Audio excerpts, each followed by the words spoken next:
Thank you very much. And thank you for inviting me to talk on this great topic of weed-free forage and gravel.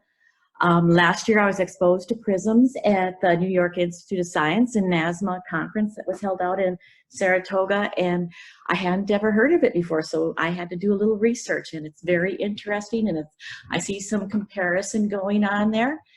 You'll notice on the slide there, the Minnesota Association of County Agriculture Inspectors board member. The reason I have placed that on there is NAISMA sets the standards, but as far as establishing a process, it's up to the MOU holders, which Minnesota Association is a member of. And so that gives me a process of how I can share that with you. Who is NAISMA?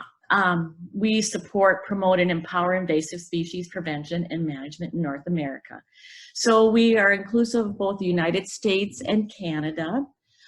North America's lands and waters are protected from invasive species. So we are basically our goal and vision there. All right, what do? We promote international standards.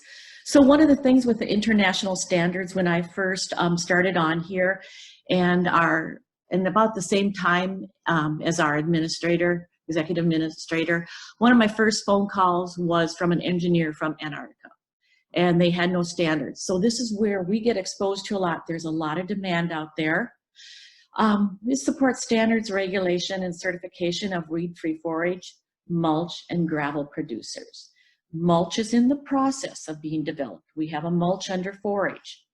And then outreach and awareness, NAISMA took over the Play Clean and Go program, and we are developing the work Clean and Go, and that way we can work it into our certificates for both the weed-free forage and gravel, and what we will be developing for mulch and professional development.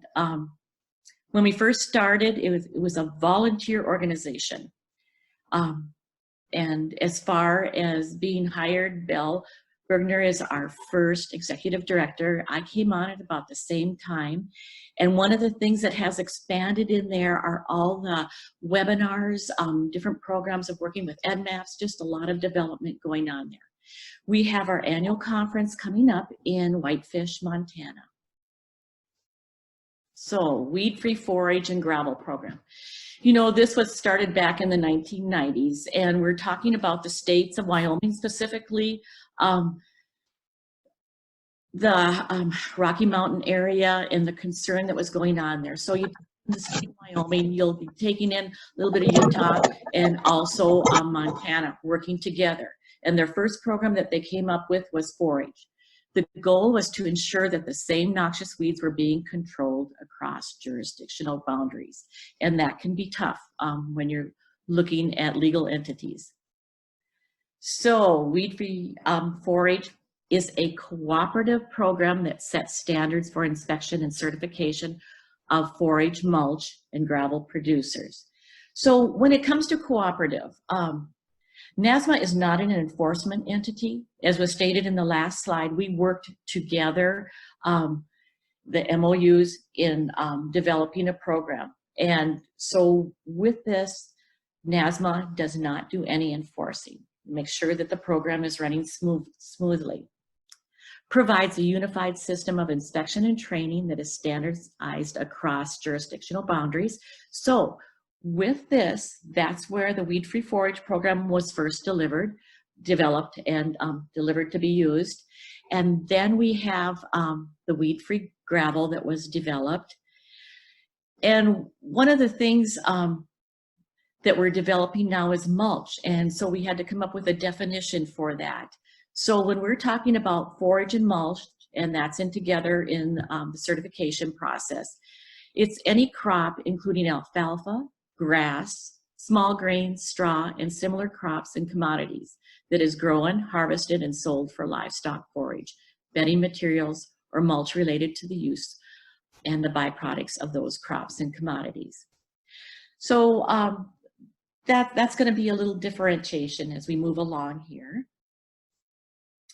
Now the challenge that that NAISMA is taking on. Federal and increasing areas of state lands require weed-free forage and gravel.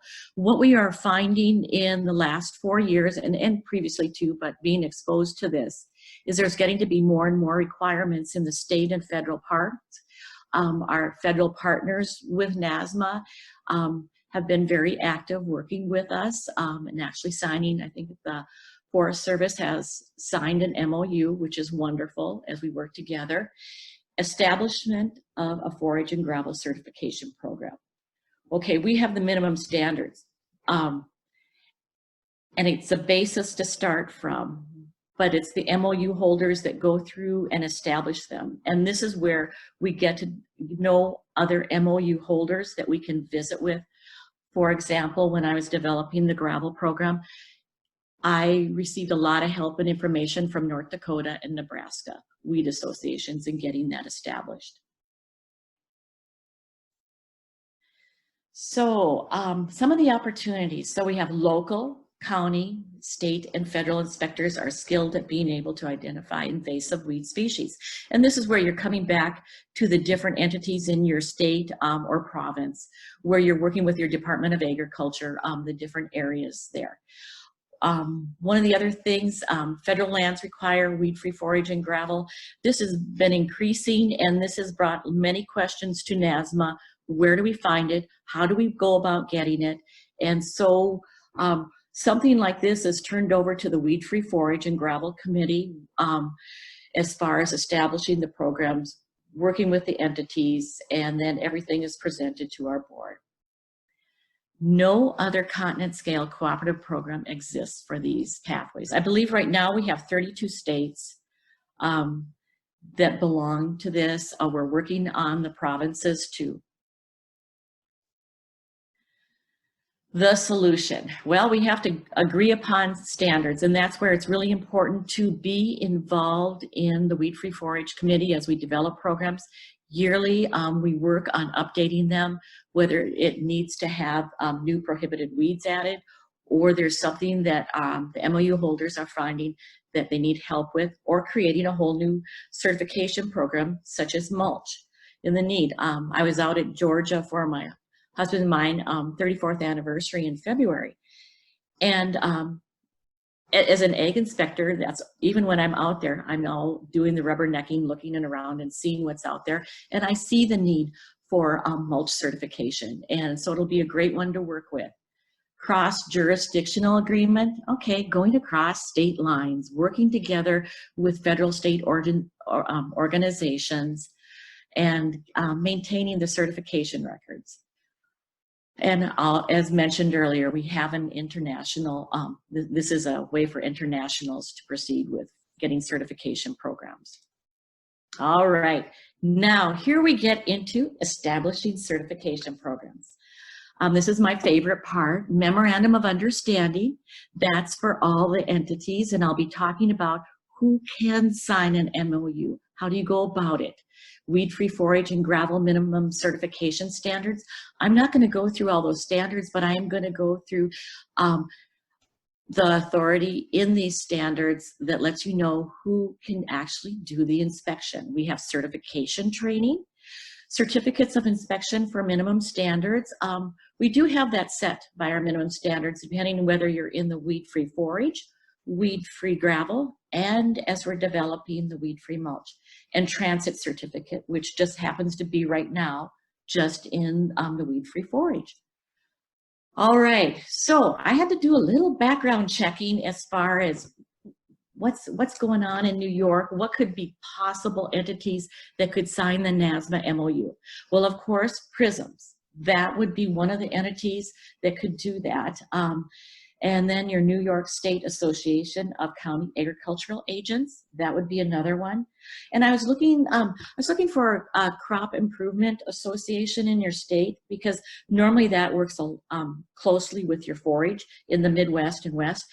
But with the Western New York crop management, that might be a start.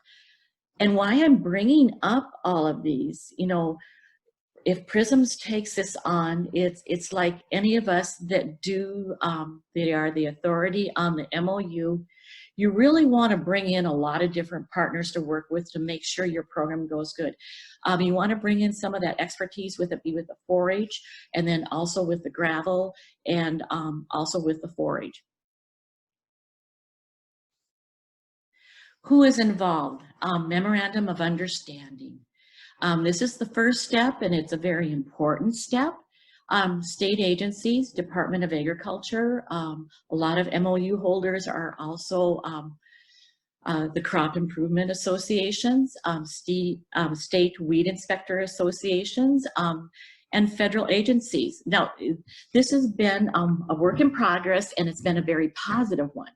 And as of our board meeting that was presented by the Weed Free Forage and Gravel Committee, February 18th, it was added to the Memorandum of Understanding. So this is where we can bring in our federal agency partners, but we also have to go back to our standards that are set. Standards are being adjusted for this. So in order to follow through with actually having inspectors, we have to adjust our minimum standards also. Now, designated authority. This is what I'm going to pull out of our minimum certification standards. And this is in both the forage and the gravel. A representative of a state or province's Department of Agriculture, a manager of state, provincial, local government, or federal agency. This has been added and will be approved at our April meeting. It's not approved right now, but I'm showing you what the designated authority will look like. Or federal staff weed species within their jurisdiction, a university extension agent, designated authority, the next, it's a list here, an individual designated as an inspector under the state or province's weed control legislation or federal agency staff. For example, I am a county agricultural inspector for our state. So I enforce the Minnesota Noxious Weed Law.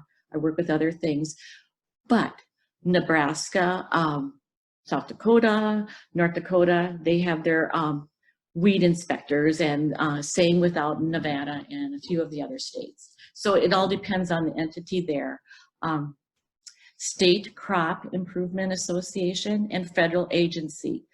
Another thing I want to mention about this federal agency, we have been having issues with our Canada partners as far as being able to sign an MOU because of how their government entity is set up. Now with having this terminology in here, we're able to bring in Canada, which is kind of nice, where you know where you're butting up against Canada, Minnesota is, I mean, just for examples.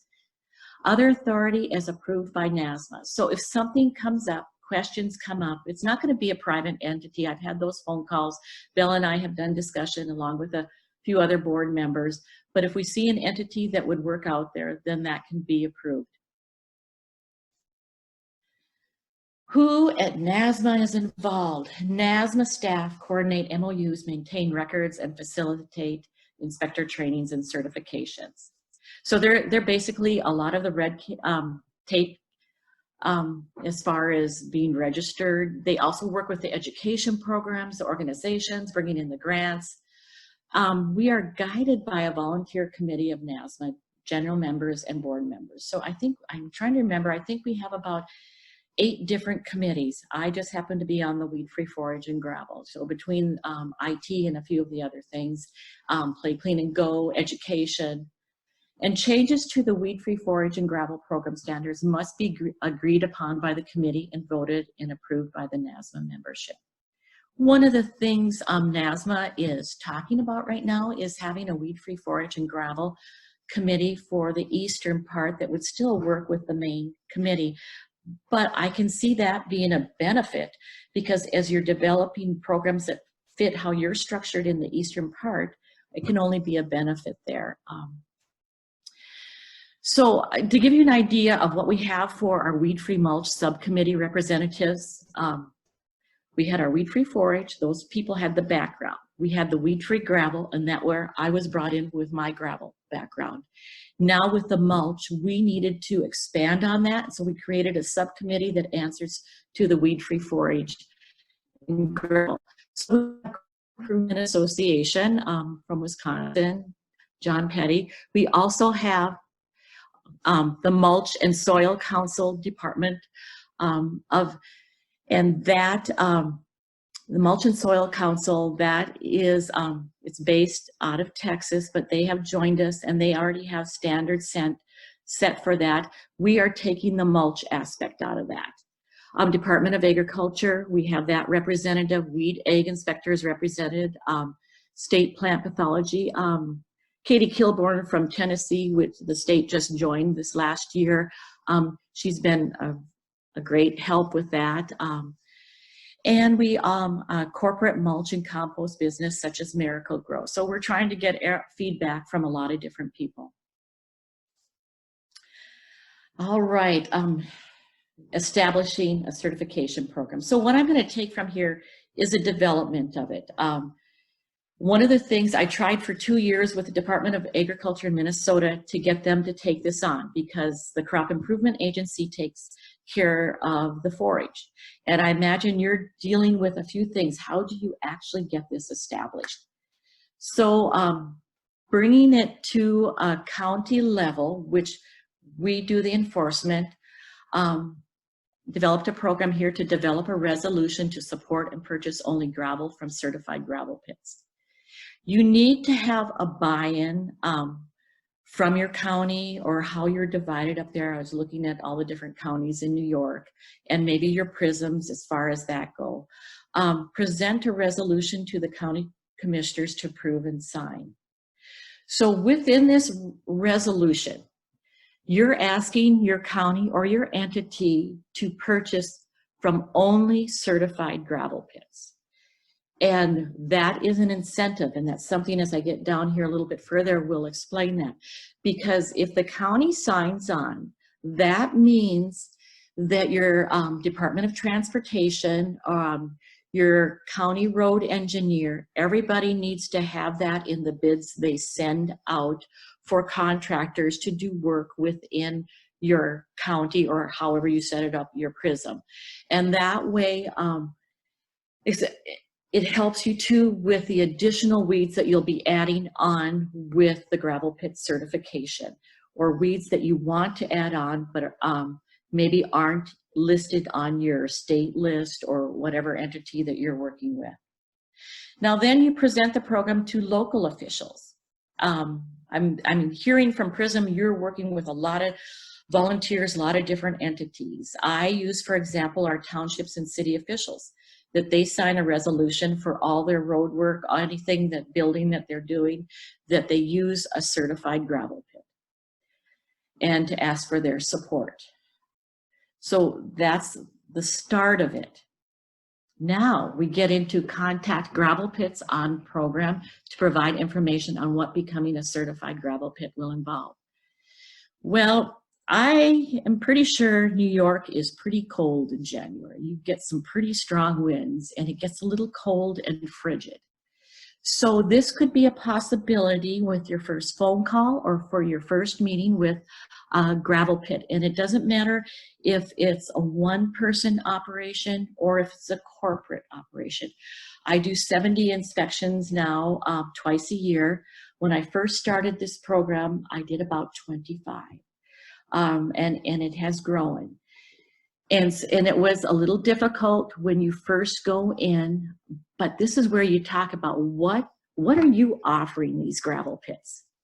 You know, you're asking them to become certified. So one of the things that they get first choice, they're the only ones that will be considered for road construction, building projects, everything like that. Give the caveat that, yes, we're going to be putting you on our webpage that you are a certified gravel pit. You're also giving them management practices, best management practices. I'm sure you've gotten complaints in July and August when it's after the fact.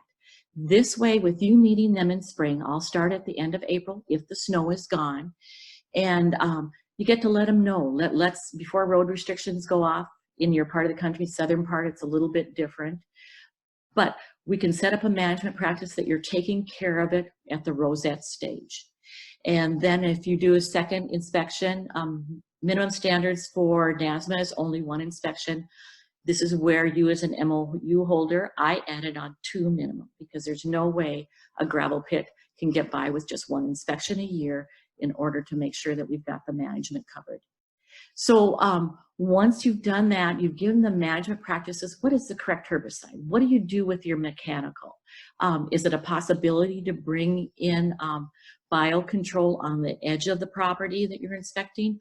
Or when they're reclaiming the area, can you make suggestions on native plantings that can be, bring in positive aspects for them? This also frees up labor for your gravel pit companies. What goes on there is, once those road restrictions off, they want money coming in. Your county commissioners want money coming in. That was part of selling it to the county commissioners.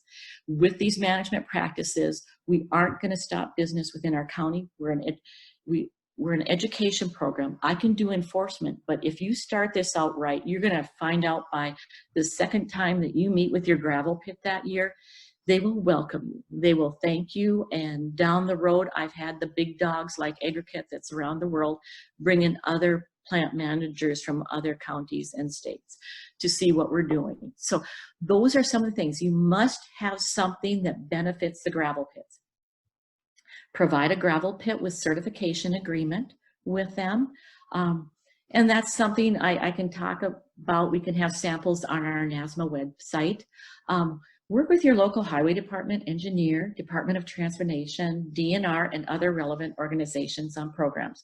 So I have the list developed for Becker County. I have over 70 gravel pits. I also let them know which ones aren't certified. And that gets sent to them for their bid process. Field inspection. I'm put pit for gravel pits. I put field for forage. So if you're out there doing the hay, it's important to have a camera. They make great phones now, construction hard hat, to let you know. MSHA, instead of OSHA, it's MSHA with the mining. They come in, it's going to be a minimum of $500 fine, because they're going to cover their costs there. So you, as an inspector, need to be prepared. Show them that you're on target. If you have your hard hat, always carry that in your vehicle, binoculars, GPS. I like mapping. I see PRISMs are fantastic on that. Water, bug spray, those type of things, because we have to be careful. Ticks, all those. I hate spiders too. Flagging, marking material, and orange paint, especially when you're doing some education and you want to show them the weeds that you're trying to get rid of. Weed books and handouts. This should be just in your regular package in your vehicle. I call it my office. Okay. Establishing a forage certification program. This is where each state has their own statutes. And I was trying to look in that and I couldn't find a lot of information. That's where you as professionals would be able to figure this out. If you already have a seed inspection program, certification program, and they can be advisors for you. We do have some samples of what the inspection forms and our minimum standards set that. I believe there's 13 different items that you need to have on your inspection form. So let's see, I've gone through that. The weed-free forage, each have their own standards, and prohibited lists that we have. It is the same for both the forage and the gravel. And this can be adjusted, but it has to go through the correct process, and that's stated in your prohibited minimum standards. And it doesn't happen overnight, and it doesn't go with every request. We went from 58 prohibited weeds for like 6 years. Then 2 years ago, we added 2 more. So we're up to 60 right now. And as you join in here and you see some other items that we need to take into account, then that's where our weed-free forage and gravel can really communicate and take that information and work where we need to go. All right, this is an example of a certification standard that you're seeing on the screen with all the requirements set in the minimum standards. And we'll try and have a few more of these on there, but you can see exceeds, meets, complete, and minimal. And then there's, if you wanted to add on fail, you could do that too. I know a few of them have added on that with the weed-free forage.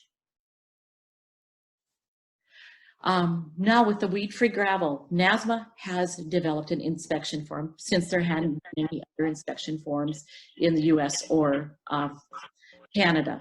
So this is where we have added on failed. Had to have comments in there. This, yes? Yes. Oh, I thought I heard. All right. So this is on our web page, and it's in a form that when you use it, you can fit it in. And I'm going to show you what can happen on the next, unless there's any questions on this with the process of exceeds needs. But you'll notice at the bottom, disclaimer on both the forage and the gravel, certified material may have viable seeds from previous years. Plant seeds are not killed by registered pesticides. Some prohibited weeds can reproduce by plant parts other than seeds. So in our standards, we have a whole process on propagules, all the different parts of what has to be removed, but I'm not going to take time today, just getting a program established. Now, this is what you can do with the back of it. You see the North American designated noxious weed at the bottom. Well, this gave me a chance on the prohibited noxious weeds for Minnesota. I enforced the top 2 columns.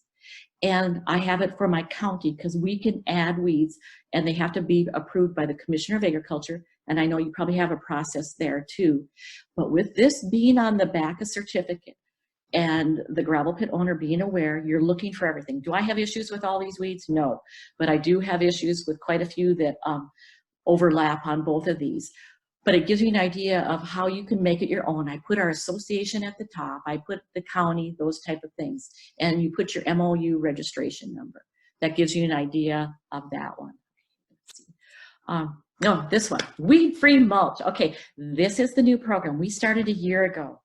And we were able to get on some new committee members here.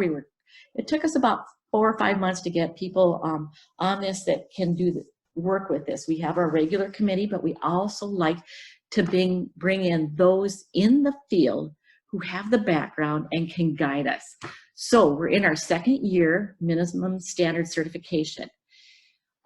We were going to do compost. We were going to do a weed-free mulch, which included compost. That has been cut as of our meeting in February with our subcommittee. We're going to be bringing in other invasive species. We are leaving that off too. We want to get this set up so we can get it established and voted on at our October meeting out in Whitefish. Once we have this program established, then we're going to be bringing in more people that can work with the other invasive species. Right now, with all 3 standards, we're keeping it at this because it took us a year just to figure out how we were going to define mulch that would be certified. Because as I mentioned earlier, we had weed-free forage, which also has a mulch. That had to be verified and taken care of there. So I'm excited about this, and I hope someone from your organization would like to continue with this as we go in this area. Our annual conference and our online year-round training is offered. And we do have special times where if we have a NAISMA representative could do a training within your state too. We work closely with the Department of Agriculture, but we have the training set up. And I like the one at the annual conference because as Julie and I work with it, we get so many questions that you don't get online. We get the conversation going on. We've seen what we can bring back to our committee, but it does help with that aspect of it.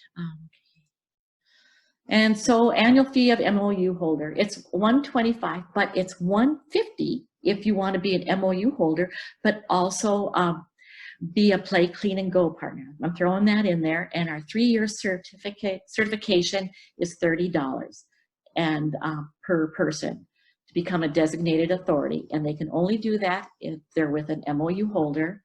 And for example, how few states handle it, our association picks up that fee for the inspector. Okay, so as far as how to become a certified, okay, I've gone through the authority, designated authority, who you can. Agencies fill out the MOU with NAISMA, and the agency contacts NAISMA. So we would love to work with you on this.